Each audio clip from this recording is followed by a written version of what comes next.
con todos. Vamos a abordar lo relativo a la charla que les voy a presentar hoy. Bueno, el tema de la ponencia es tecnología de arbitraje internacional en tiempos del coronavirus.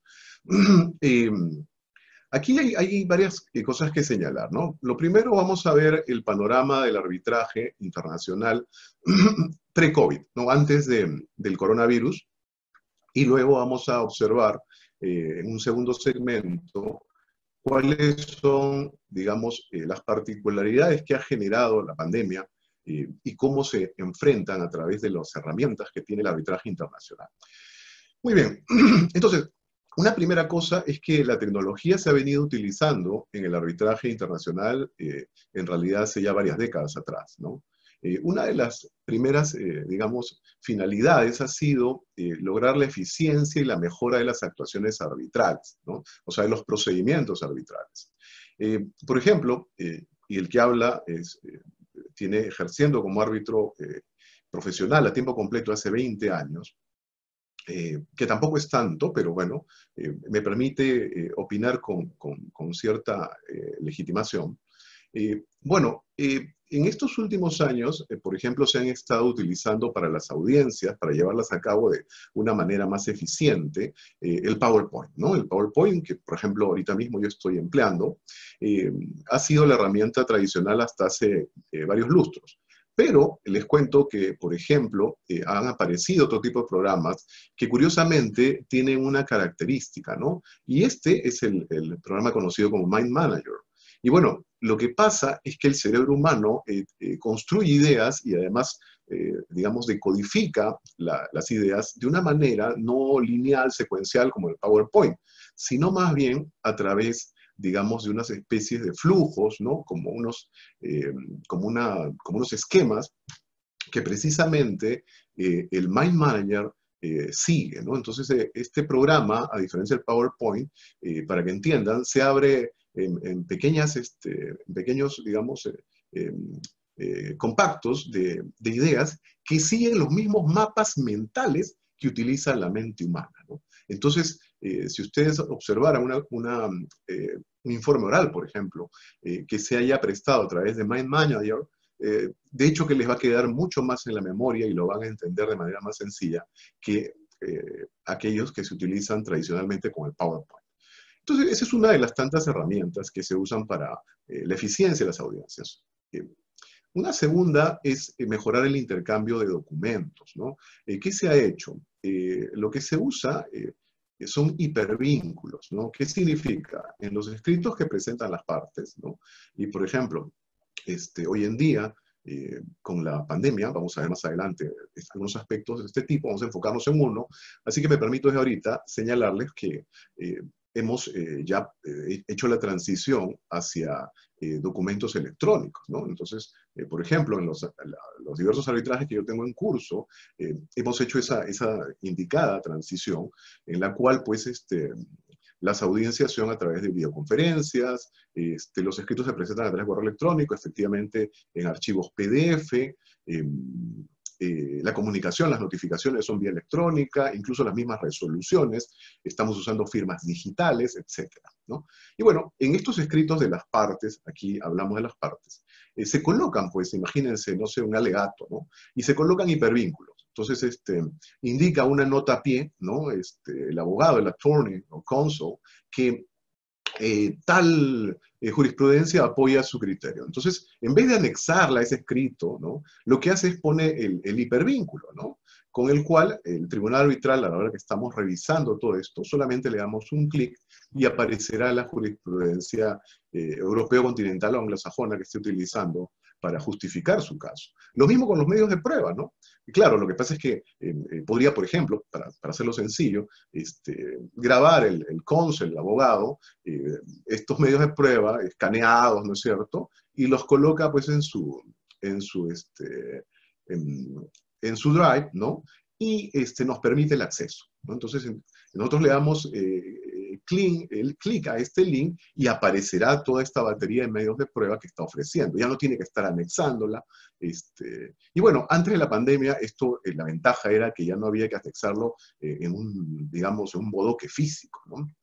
Igual con las referencias legales, ¿no? También, ¿para qué estar haciendo tantas citas de normas? O si estamos alegando una norma específica, se pone el hipervínculo y le da clic el tribunal y aparecerá la norma del caso.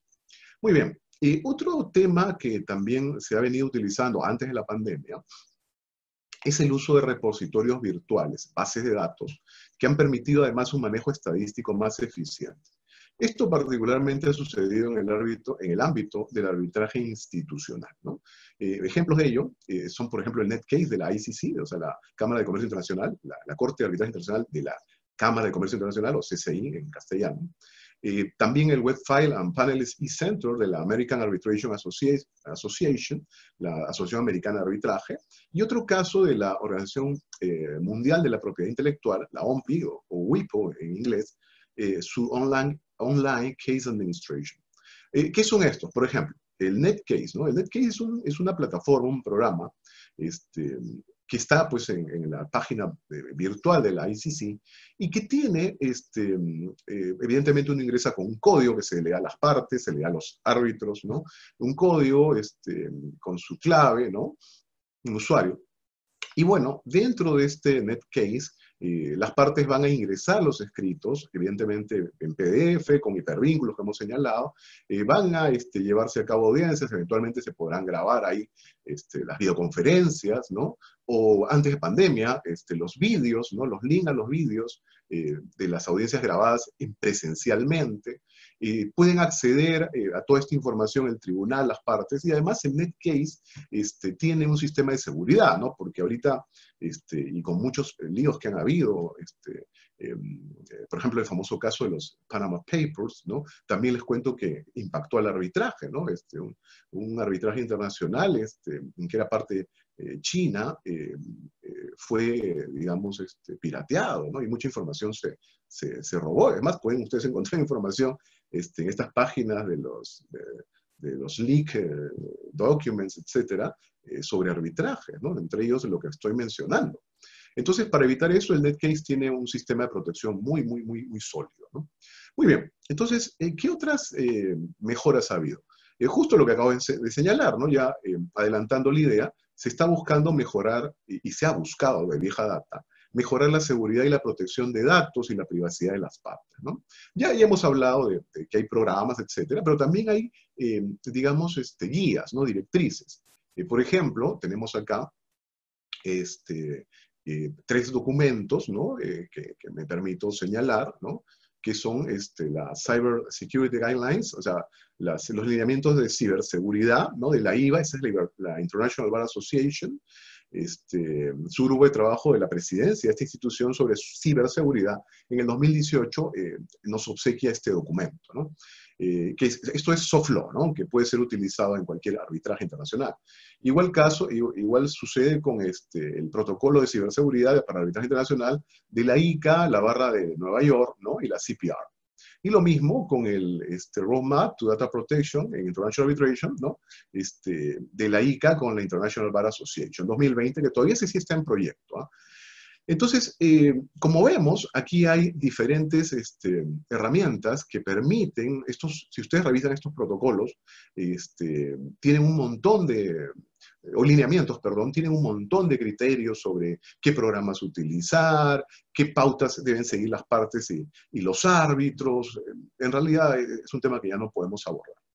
Y luego, otra importante herramienta pre-COVID, ¿no? Y que ahora se ha tornado trascendental, es el empleo de la videoconferencia, ¿no? Antes del COVID, el objetivo era superar limitaciones geográficas. O sea, por ejemplo, una de las partes, y esto sucede mucho en el arbitraje internacional, estaba en Bangkok y la otra parte estaba en Ecuador, o en La Paz, Bolivia. Entonces, evidentemente, imagínense los costos, ¿no? de traslados aéreos, etcétera. Igual estudios de abogados que tengan que trasladarse. Entonces la videoconferencia, al eliminar ese elemento de necesidad presencial, superaba este tipo de límites. Y también razones de economía, ¿no? Claro, por los costos. Esto evidentemente, no es calderilla, ¿no? Y hacía, en algunos casos, permitía eficiencia, ¿no? Muy bien. Entonces, ahora, otra gran herramienta tecnológica del arbitraje internacional que ya ha venido haciendo sus baby steps, sus pasitos de bebé, en el mundo de nuestra disciplina, el arbitraje internacional, es la llamada inteligencia artificial, ¿no? O artificial intelligence, ¿no? La AI. Bueno, ¿cómo la podemos definir? En realidad es la ciencia e ingeniería de crear máquinas inteligentes, ¿no? Y particularmente programas informáticos inteligentes, estos algoritmos de los cuales deben haber ustedes alguna vez leído algo, ¿no? Y que utilizan diferentes grandes empresas, ¿no? Si se preguntan, por ejemplo, por qué entro a cierto tipo de programa social, ¿no?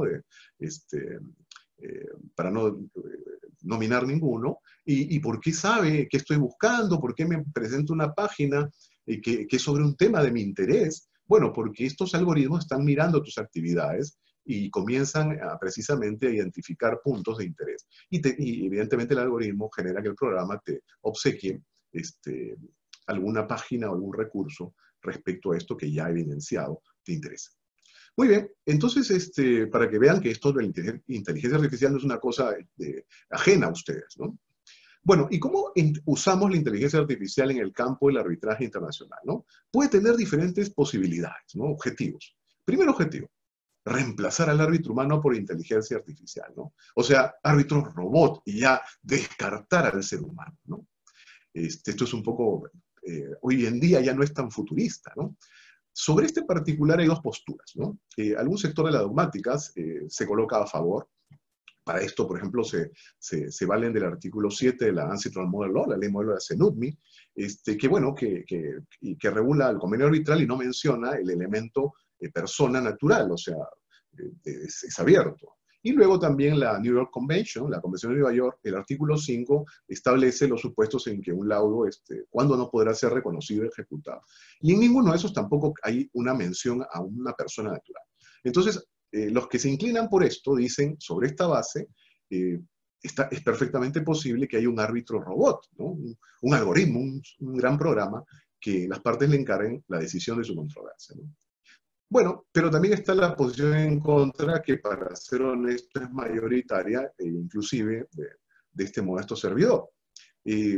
Los artículos citados ahí, el 11 y 12 de la Ancestral Model Law, como las leyes nacionales de arbitraje, imaginen, por ejemplo, los que ya conocen de arbitraje, han visto que la ley de arbitraje peruana indica la condición de persona natural, o sea, la personación natural es un elemento inexcusable para ser árbitro. Entonces, evidentemente, si la Ancestral Model Law, los artículos citados y las leyes nacionales de arbitraje, la gran mayoría dicen que el árbitro tiene que ser persona natural, no puede ser, pues, de momento, un robot, un árbitro robot, no puede fungir de tal función, ¿no? Muy bien. Ahora, por si acaso, si bien he dicho eso, hoy existen programas disponibles que cumplen una función de tercero resolutor, ¿no? Por ejemplo, Smart Settle, que lo indico ahí, es un mecanismo inteligente que está diseñado para resolver controversias de pequeña cuantía, ¿no? Usa un sistema de negociación bilateral que asigna costos, maneja números y probabilidades e indica, evidentemente, a un vencedor.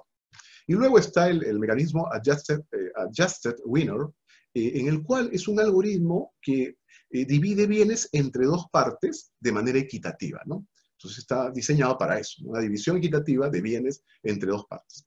Y finalmente está el programa Modria. Este es un software que se encarga de arbitrar en divorcios y pequeñas disputas legales, ¿no? Entonces, cuidado, existen programas como los que cumplen la función que, digamos, de momento estamos todavía descartando a nivel de la dogmática global. Bueno, pero ya preguntándose, si bien no puede haber un árbitro robot, ¿puede servir la inteligencia artificial al arbitraje internacional? Sí. ¿Cómo? Hay varias aplicaciones. Una primera es que la inteligencia artificial puede ayudarnos a nosotros los árbitros profesionales a investigar y resumir normativa, jurisprudencia, autoridades, ¿no? Evidentemente, imagínense que una persona natural, como es el que habla, un árbitro, esté revisando cuánto tiempo, gasto visual, físico, etcétera, y de atención, me costaría pues revisar todas las normas aplicables a un caso. Que bueno, lo hago por mi ejercicio como árbitro. Pero esta inteligencia artificial puede entrar en todos los PDF de toda la normativa o incluso a través de Internet y ubicarte las normas sobre la base de ciertas pautas, ¿no? O sea, por ejemplo, un tema específico, no sé, el recurso de anulación. Entonces, te ubica la normativa doméstica o incluso hasta internacional sobre el recurso de anulación. Lo mismo sobre jurisprudencia. Este programa, este algoritmo, lo que hace es ubicar todos los fallos que en su sumilla, en su contenido, hayan resuelto sobre este tópico. Además, la inteligencia artificial permite procesar y analizar escritos de las partes, la misma lógica, ¿no? Hace lo mismo, pero en los escritos, y verifica tu decisión con sus propios criterios. O sea, también esta inteligencia artificial, como hemos visto, los programas antes indicados, permiten decirte, oye, árbitro, tú coincides o no coincides con mi solución, lo cual podría llevar a repensar la respuesta, ¿no? Muy bien. Por si acaso existen programas de este tipo ya cercanos a la labor de un árbitro, más complejos que los que he señalado antes, es el programa ROS, ¿no? Que es un protocolo creado para responder preguntas legales de forma acertada y en fracción de segundos. Tiene una capacidad ilimitada de procesamiento de información, de lectura, y hace todo lo que hemos indicado, ¿no? Investiga, resume leyes, jurisprudencia, tendencias dogmáticas, hace todo eso ROS. O sea, no estamos hablando de una película futurista, ¿no? Todo esto ya existe hoy en día. Muy bien, ahora, ¿cuáles son los límites al empleo de la inteligencia artificial? Primero, y en eso todavía vamos a, evidentemente, concluir que es necesaria la presencia del árbitro humano, ¿no? Primero, la asesoría legal y la redacción jurídica todavía están muy lejos de ser a medida, como para que un programa la pueda recrear. La verdad que es una mezcla de inspiración, de inteligencia, que es una condición humana, bueno, que estos programas también, entre comillas, la poseerían, pero no hay formatos, o sea, no es un formato único en el que pueda copiar el algoritmo y que ya permita redactar un escrito, le permita asesorar a una parte, etc. No, eso todavía está muy lejos de la tecnología. Luego, otro detalle importante es que un programa, un algoritmo, es tan bueno como el conjunto de datos que el creador le introduce. Y, por ejemplo, gran parte de la labor de los árbitros profesionales no está en el laudo. O sea, porque claro, hemos visto que podría revisar un laudo, coger criterios, de cuestiones más o menos previsibles, sí, pero por ejemplo en el laudo no está la deliberación. Los árbitros deliberamos y esa mecánica de liberación ni siquiera es unívoca, hay diferentes estilos. Y en todas estas 2 décadas dedicado exclusivamente a tiempo completo a ser árbitro, he visto multiplicidad de modalidades. Entonces, eso no lo puede hacer la inteligencia artificial. Además, el programa no tiene flexibilidad para manejar el debido proceso, tácticas de guerrilla, este tipo de cosas que las partes hacen, demorar el arbitraje, alegar cosas absurdas, recusar por las puras a los árbitros, etc. Un programa colapsa con ese tipo digamos, si trata de solucionar o manejarse con este tipo de tácticas. Y luego un asunto tan humano como es la empatía del árbitro, ¿no? Que el programa no tiene y que le permite en la práctica manejar, entender las ansiedades, preocupaciones y los deseos de las partes, ¿no? Y cuidado, eso es importantísimo porque luego ese tipo de manejo empático hace que a futuro las partes confíen nuevamente en ese árbitro, ¿no? Y pueda ser nuevamente designado. Y bueno, finalmente, el prestigio, el profesionalismo y, curioso, la no predictibilidad de la decisión de un árbitro humano todavía hoy legitiman el empleo del arbitraje internacional por las partes. Muy bien. Ahora, ¿cuáles son las circunstancias particulares que nos presenta pues, esta pandemia, esta nueva peste que nos está asolando, ¿no? Primero, saben que hay medidas que se han sido recomendadas para evitar el contagio del coronavirus, ¿no? Medidas como aislamiento social, que las personas evidentemente no se junten en grupos, interalia que ustedes bien conocen. Ahora, ¿qué sucede con esto? Lo que sucede es que también, como saben, hay grupos poblacionales de mayor riesgo. Y precisamente los árbitros profesionales internacionales, digamos, los más reconocidos, los más prestigiosos, son personas mayores, ¿no? Yo soy árbitro profesional, pero digamos, yo soy un árbitro joven, ¿no? Todavía para el mercado, pese a mi edad. Los árbitros de top, los que están en el top 10, el top 100, son personas de 70, 80. Incluso ha habido un árbitro que suele contar esto, inglés, que murió a los 100 años arbitrando, ¿no? Entonces, para que entiendan, son los old boys, ¿no? Y están dentro del grupo poblacional de mayor riesgo por la tercera edad. Además, muchos sufren de algunas condiciones médicas adicionales que además los ponen en mayor peligro. Muy bien, entonces el arbitraje internacional tiene que salvaguardar a todos estos actores, los árbitros, a las partes, ¿no? Entonces, esto ha generado una transición, ahora sí ya brusca, más rápida, de la tecnología, el empleo de tecnología y la inteligencia artificial en el arbitraje internacional. Como han visto, esto permite eficiencia y reducción de eficiencia de las actuaciones, lo hemos visto hace un rato, pero también permite reducción de costos, también lo hemos visto, y de impacto ambiental. Eso sí, una reflexión chiquita. Lo que pasa es que si está, como sucede ahorita, ya todo el mundo del arbitraje internacional nos hemos pasado al mundo de la tecnología y de la inteligencia artificial también, en alguna medida, ya no hay papel. No hay papel. Además, no estamos viajando, no estamos usando aviones para movernos a los lugares donde tenemos que arbitrar. Eso reduce el impacto al medio ambiente. Bueno, quizás no sea tan grande como, por ejemplo, dejar de tirar plástico al mar, pero definitivamente es un porcentaje por lo menos existente. Muy bien. Ahora, ¿cuáles son las ventajas, digamos, las virtudes que el arbitraje pues, internacional frente al COVID-19 puede obsequiar, ¿no? Primera cosa, ¿no? Dada esta situación de la pandemia, una cosa que está sucediendo y que va a seguir sucediendo es que frente al proceso judicial que es ritualista, es lento, etcétera, el arbitraje, como saben ustedes, es rápido, es no formalista, no ritualista, ¿no es cierto? Es, digamos, libre de formas, plástico, ¿no? Es más adaptable, ¿no? Esa libertad formal y su flexibilidad le permiten enfrentar la pandemia, que el proceso judicial no. Si no, miren la realidad del proceso judicial, por ejemplo, en el Perú, que está sucediendo con la pandemia. Prácticamente todo está detenido, está ralentizado de una manera muy, digamos, potente, ¿no? En cambio, el arbitraje no. Yo sigo arbitrando, hemos convertido todos nuestros casos digamos, esta plataforma virtual, sigo teniendo audiencias, todo sigue avanzando, ahorita estoy laudando, miento, ya he notificado un laudo, firmas digitales a través de correo electrónico, el laudo se va a ingresar a un registro particular, ya no viene el caso, es un arbitraje muy especial, y ya está, no pasa nada. Entonces, ¿qué está sucediendo? Que las controversias judiciales, por ejemplo, ahorita pendientes, muchas partes pueden sentirse tentadas, y algunas a nivel global lo están haciendo, de abandonarlas e irse al arbitraje. Porque ahí no avanza nada. En cambio, en el arbitraje seguimos, digamos, la vida y la dinámica usual. Además, otras partes con conflictos nuevos deciden no judicializarlos y más bien utilizar el arbitraje.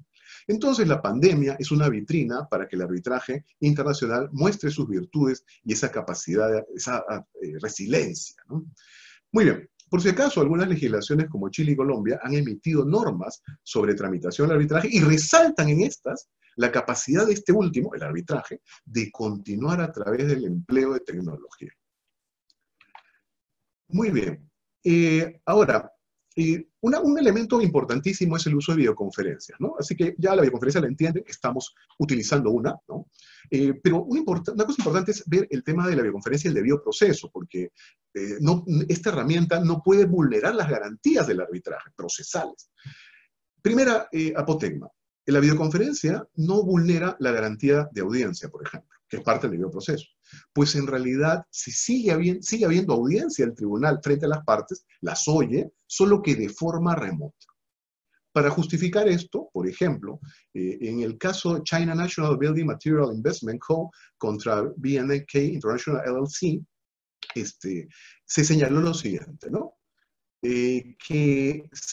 una parte alegó que el proceso fue fundamentalmente injusto porque un testigo suyo estaba enfermo y no pudo ir a la audiencia, ¿no? Y bueno, el tribunal le había ofrecido escuchar de manera remota por videoconferencia, pero esa parte dijo, no, no, no, tiene que ser presencial. Bueno, frente a esto, la Corte de Distrito de Texas, es una jurisprudencia norteamericana, señaló que el inconveniente de este testigo asistir a la audiencia no equivale a la negación de su derecho al due process, al debido proceso, porque el señor Chang no se presentó personalmente el testigo, ni por videoconferencia ni por otro medio, con lo cual eso lo hizo bajo su propio riesgo, ¿no? Entonces, tampoco podemos abandonar la eficiencia en el manejo del arbitraje, ¿no? Y es evidente que la audiencia a través de la videoconferencia se está respetando. Entonces, alguien no se puede cerrar absurdamente y decir yo quiero que sea presencial, ¿no? Entonces, una primera idea, la videoconferencia está perfectamente entroncada con el debido proceso. Por si acaso, esto es muy raro a nivel comparado, las normas procesales, códigos o leyes procesales no suelen regular. El Código Procesal Civil holandés, vigente, en su artículo 1072, citado, señala, ¿no?, que el tribunal arbitral puede utilizar medios electrónicos para efectos de llevar a cabo la comparecencia de testigos, peritos, testigos expertos, ¿no?, o de partes. Entonces, es la única norma que conozco a nivel global que expresamente, procesal estática, expresamente regula la posibilidad de videoconferencia en un proceso judicial, ¿no? O sea, para que vean que no solo es el maravilloso arbitraje. Muy bien. El reglamento de la LCIA también, lo sintetizo nada más, es un novísimo por si acaso. El 1 de octubre recién entra en vigencia, de la Corte de Arbitraje Internacional de Londres, señala, como indican ahí, que la audiencia puede realizarse en persona o virtualmente por videoconferencia, entre otras posibilidades. Bueno, ahora, ¿y el tribunal arbitral qué poder tiene para llevar a cabo esta videoconferencia? Hay tres posibilidades. Si las partes están de acuerdo en usar videoconferencia, el tribunal no tiene nada que decir. Recuerden, autonomía de voluntad de las partes, regla de oro del arbitraje, ¿no es cierto? El principio de party autonomy. Segundo, si ambas partes no están de acuerdo, tampoco el tribunal arbitral puede decir nada en contra, autonomía de voluntad. En ese caso no va a haber, pues, videoconferencia. En el primero sí va a haber, en el segundo no va a haber. Ahora, ¿pero qué sucede si una parte dice que sí y la otra está en contra, dice que no? Bueno, ahí hay puntos de vista opuestos en la dogmática actual, novísima, porque esto ha sucedido con la pandemia, ¿no? Un sector dogmático dice que es posible la audiencia solo cuando ambas partes estén de acuerdo, ¿no? Y ellos lo fundan, este criterio, en que una parte tiene derecho a solicitar una audiencia. Eso es parte de toda ley de arbitraje comparada. Y bueno, está recogido en leyes de arbitraje, reglamentos, etc. No obstante, algún autor ha indicado que este principio no implica que la audiencia se celebre con la presencia física. Otra vez, la confusión que ya habíamos señalado. Una cosa es audiencia y otra cosa es que la audiencia se pueda celebrar de manera física o de manera virtual. Pero bueno, un sector dice, precisa a este primero que se niega a que haya una videoconferencia si una parte está en contra de la otra, a indicarle que no hay que confundir. La audiencia puede darse de manera virtual o de manera presencial. Muy bien. Otro sector, evidentemente, en el cual yo me encuentro, afirma que tenemos plena potestad los árbitros para determinar que la audiencia sea por videoconferencia. Y lo fundamos en un poder que tenemos de determinar el procedimiento apropiado. Este poder está en todas las leyes de arbitraje y reglamentos institucionales del mundo, incluyendo la ley peruana de arbitraje. Ahora, este poder no es irrestricto, tampoco es que vamos a hacer lo que nos da la gana. Entonces, ¿qué criterios hay que utilizar para determinar un tribunal arbitral si se usa o no se usa videoconferencia? Yo propongo ser ecléctico, ¿no? Un test general de proporcionalidad, ¿no? Entonces, este test va a exigir analizar ciertos criterios. Primer criterio, ¿cuál es la razón en base a la cual la audiencia tiene que ser por videoconferencia? ¿Cuál es el motivo para que sea por videoconferencia? Primero, la pandemia es un motivo hoy en día, pero cuidado, no es el único motivo. También pueden haber otros motivos a ser analizados, como restricciones de movilidad, ¿no es cierto? Exigencia de aislamiento, esto propio de la pandemia, pero adicionalmente a ello, circunstancias como problemas personales, ¿no?, profesionales, de salud e incluso altruistas. Esto que es menos fácil de entender lo explico. Altruistas. Puede haber una parte que diga, mira, yo no voy a viajar no voy a contaminar el planeta con este combustible de los aviones, ¿no es cierto? Así que por esa razón yo quiero videoconferencia. Bueno, todos esos elementos tienen que ser analizados, ¿no? Bueno, en un caso, el caso Indus Waters Keishenghanga Arbitration, que enfrentó a Pakistán versus la India, un caso de la PCA, de la Corte Permanente de Arbitraje de los Países Bajos, se señaló que aquí había una buena razón, en virtud de la naturaleza de los deberes del experto, para excusar su presencia física durante la audiencia, ¿no? Entonces, ese es un primer criterio. Segundo criterio, el contenido de la audiencia. Aquí hay dos grandes elementos, ¿no? ¿Sobre qué trata la audiencia? Si, por ejemplo, es alegato oral, parece que usar una videoconferencia está muy claro que es viable, ¿no? Y sencillo. Pero si es una declaración de testigos o de expertos, ahí algunos discuten, ¿no? Dicen, momento, yo no voy a ver bien los microgestos del testigo, del experto, voy a perder información del lenguaje no verbal, etcétera, ¿no? La credibilidad, el análisis de credibilidad. Bueno, ahí podríamos decir que hay que tener cuidado, porque estas cámaras tan potentes hoy en día incluso acercan mucho más. Puedo tener la audiencia grabada y luego miro al experto, al testigo, todo lo que me dé la gana como árbitro. Entonces, cuidado, no es tan fácil. En un caso novísimo, intrapandemia, el caso Capic versus Ford Motor Company of Australia Limited, la Corte Federal de Australia, este 15 de abril pasado, señala, ¿no? Dice, acepto la afirmación de la demandada de que hay autoridades, dogmáticos, etcétera, en este tribunal que subrayan lo insatisfactorio de contrainterrogar por videoconferencia. Sin embargo, esas declaraciones no se hicieron en el clima actual ni con el beneficio de plataformas como, por ejemplo, la que tenemos acá, el Zoom, ¿no? Sí, entonces, eso lleva a este juzgador, ¿no es cierto?, a decir que es perfectamente viable usar biotecnología y que no es correcto ni sustentable decir que limita el análisis de testigos expertos. Muy bien. Otro tema es el marco técnico para la audiencia por videoconferencia. Hay varios protocolos, el de Seúl, el protocolo de la Academia Africana de Arbitraje, el protocolo de la American Arbitration Association, la ICAR, el protocolo de la CIAR, de la Hong Kong, etcétera, ¿no? Muy bien. Bueno, entonces ahí lo importante es ver qué protocolo utilizas. También tienes que coordinar las horas. Acuérdate que en el arbitraje internacional hay horas diferentes. Uno está en Madrid, otro está en Kuala Lumpur. Y bueno, en relación a estos protocolos, yo he dado un aporte propio modesto. La Delos Dispute Resolution, que es una prestigiosa institución, ha incluido el webinar Arbitraje Internacional de Inversión en tiempos del coronavirus dentro de su lista de recursos para audiencias virtuales. En ese link lo pueden encontrar, ¿no? Delos es una institución muy, muy importante a nivel global. Muy bien. Y luego hay que comparar tiempos, costos entre una audiencia física, videoconferencia. Y bueno, finalmente, para cerrar, una figura que ha, digamos, crecido muchísimo con la pandemia es el financiamiento de terceros, que no es sino el caso de, digamos, terceros financiadores, empresas, que se cargan con los costes de un arbitraje internacional para ganar un porcentaje de ello, evidentemente, frente a una parte que no tiene el dinero para digamos, enfrentar estos costos altos, ¿no? Y bueno, por eso hoy en día en Hong Kong, en Singapur, ya hay regulación sobre este financiamiento tercero. Hoy, hace pocos días se ha creado la International Legal Finance Association, que une a 12 de estas empresas de todo el mundo y tienen 10.000 millones de dólares para invertir en esta aventura. Y en el Perú tenemos a la Lex Finance, ¿no? Y finalmente, ahora sí, habría que tener mucho cuidado con la independencia y parcialidad en los procesos que van a surgir por la pandemia, porque los árbitros, muchos, han vivido la pandemia en sus países y habrá que hilar muy fino para detectar cualquier conflicto de interés.